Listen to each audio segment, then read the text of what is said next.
Lecture 3, Quran, Tafsir, and the Sabbath warning. This lesson is part of the course Islamic Banking and the Sabbath Pawn Test. It follows the scholarly preprint closely and presents the argument as research analysis, not as a fatwa and not as personal financial advice. This lecture explains the scriptural foundation for testing legal form against moral substance. 3.1. Quran and Tafsir, Exegesis. The Quran is unequivocal in prohibiting riba, usury/interest. Surah Al-Baqarah 2:275-279 declares that Allah has permitted trade but forbidden riba, and those who persist in usury are at war with God and His Messenger. Quran 2:275-279. The Quranic term riba encompasses any guaranteed increase on a loan or exchange of unequal commodities. Al-Bukhari, Indi, Hadith 2134. Classical exegesis clarifies that this prohibition is comprehensive.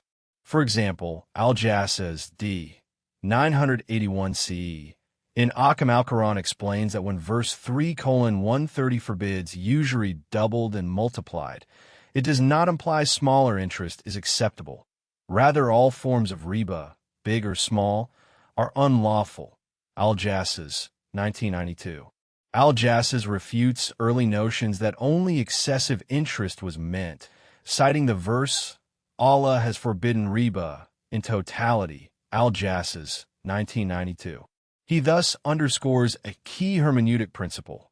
One cannot legalize a little of what Allah made categorically haram in excess, an important point when evaluating modern toned-down interest via contracts.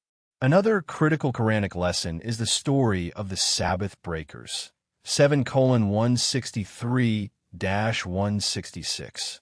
The Quran describes a town by the sea whose people were tested when fish appeared abundantly on Sabbath but not on other days.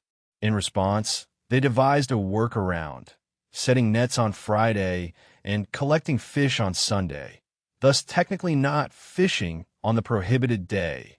Quran 7:163-166. Allah punished them by transforming them into apes, a humiliation for flouting His command in spirit while obeying it in letter. Quran 2 hours 65 minutes. 7:166. Classical commentators note that some individuals actively forbade this wrongdoing, some committed it, and a third group silently observed. Those who preached against the deceit were saved, while the transgressors and those tacitly complicit were punished. Al-Jassas, 1992. This illustrates that condoning or not objecting to a legal trick can make one as culpable as the perpetrator in Allah's sight. The severe outcome of this narrative became a moral reference in fiqh, using crafty subterfuge, hile, to violate Sharia mandates invites divine wrath, even if no human court finds the contract illegal. As you listen, keep the course question in view. Does the structure change the economic substance, or does it only change the route by which the same result is reached? This completes the lesson. In the next step of the course, we continue applying the same standard. Real ownership, real liability, real risk sharing, and transparent economic substance.